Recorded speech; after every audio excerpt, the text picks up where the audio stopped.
Pelo menos era, até pouco tempo atrás, né?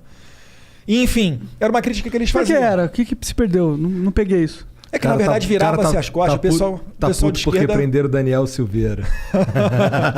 É foda, né? Mas, enfim, voltando ao tema. Porque virava as costas para os Estados Unidos e privilegiava a relação com a China, o que não está errado. A China tem muita oportunidade para ser aproveitada.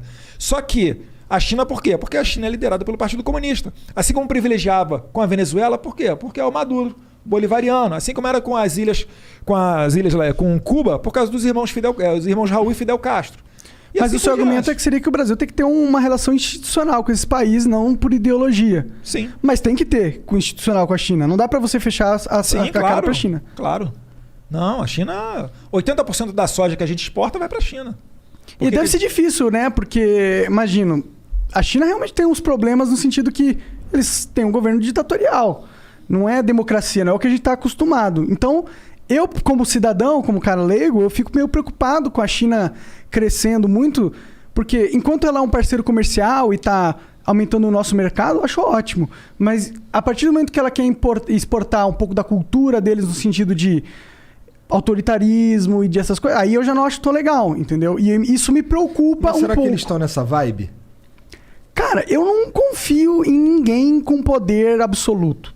Tá ligado? A China ela tem um plano de poder desde os anos 40, né? Mais especificamente em 49, quando Mao Tse Tung fez a revolução lá, de que em 100 anos seria o principal país do mundo, em termos econômicos e militares. Né?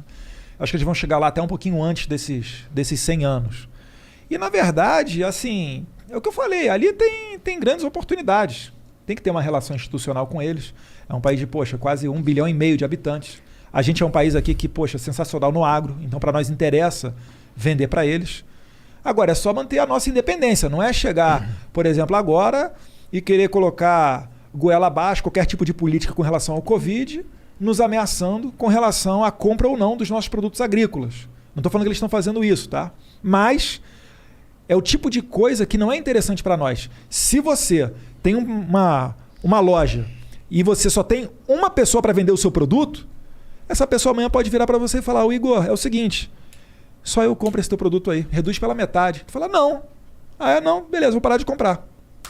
Entendeu? Assim como era interessante você no mercado de ações investir numa ação só, no mercado mundial, que se joga esse jogo da geopolítica, não é interessante você ter só um comprador ou só um vendedor. Com certeza. Então o nosso trabalho é diversificar. É ter comércio com a China, com os Estados Unidos, com a União Europeia, com os árabes, com Israel. Enfim, é fazer aquilo que tem lógica de mercado e não fazer o que tem lógica de ideologia.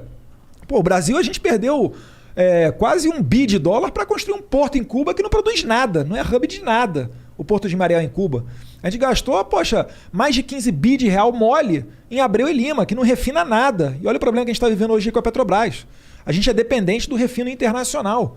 É por isso que tem essa questão toda. Uhum. Não se pode abaixar, a Petrobras não pode abaixar tanto o preço, a ponto que fique desinteressante do investidor internacional mandar para cá o produto dele, porque senão ocorreria desabastecimento, mas também não pode elevar tanto a ponto de acabar com a nossa economia.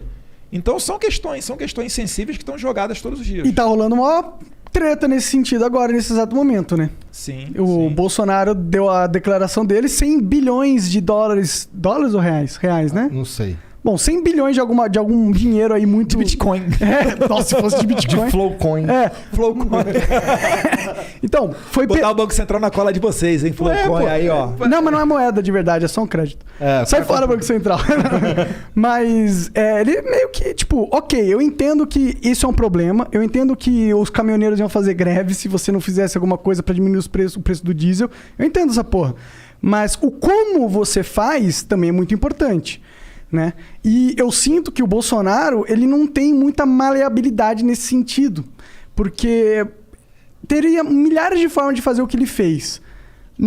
Existem várias que não acarretam na Petrobras perder 100 bilhões de valor de mercado do dia para a noite, entendeu? Será que não existia? Será que às vezes ele não toma uma atitude que para ele parece mais fácil, mas é porque ele não enxerga outras soluções, porque ele não é capaz? Esse bagulho da Petrobras foi um bagulho tão doido que o nosso corretor, que toma conta da merrequinha que a gente bota na bolsa, mandou de manhã uma mensagem com mané, aí ó, o bagulho da Petrobras é interessante, ele te mandou também. Falou, é hora de entrar. Inclusive já entrei com uma grana. Mas... Agora tá baixo, compra agora, cara. Quando o Lula e Silva assumir, tenho certeza, ele vai colocar para bombar. Pelo seguinte, outra coisa, o mandato é de 2 anos, estava prestes a acabar. O que eu fiquei sabendo, é bom tomar cuidado com as palavras, tá vendo? Ó? É que poderia ter sido dado, nesse momento agora, esse último reajuste, um reajuste abaixo. E parece que, só de birra, o presidente da Petrobras deu um ajuste a maior do que seria necessário. Por que o presidente da Petrobras está agindo como uma criança? Boa pergunta. Chamar ele aqui no Flow.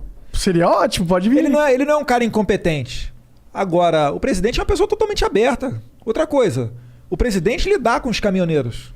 Parece que o presidente da Petrobras não. Então, assim, tudo que faz sentido, se você apresentar para o Jair Bolsonaro e explicar para ele, e ele é extremamente inteligente, ele vai adotar. Ele fala, não entendo nada de economia. O Paulo Guedes senta lá, explica isso, isso e isso. A gente está tendo o governo mais liberal de décadas. Agora, não se dá Mas é que olha a competição também do cara, né, mano?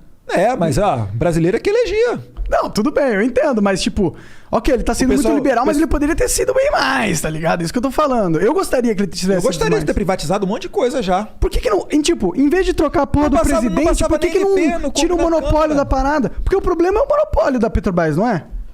Também. Então por que você vai atacar um sintoma em vez de atacar o problema de verdade, tá ligado? A doença de verdade. Tinha medida provisória caducando na Câmara porque o Rodrigo Maia não aprovava.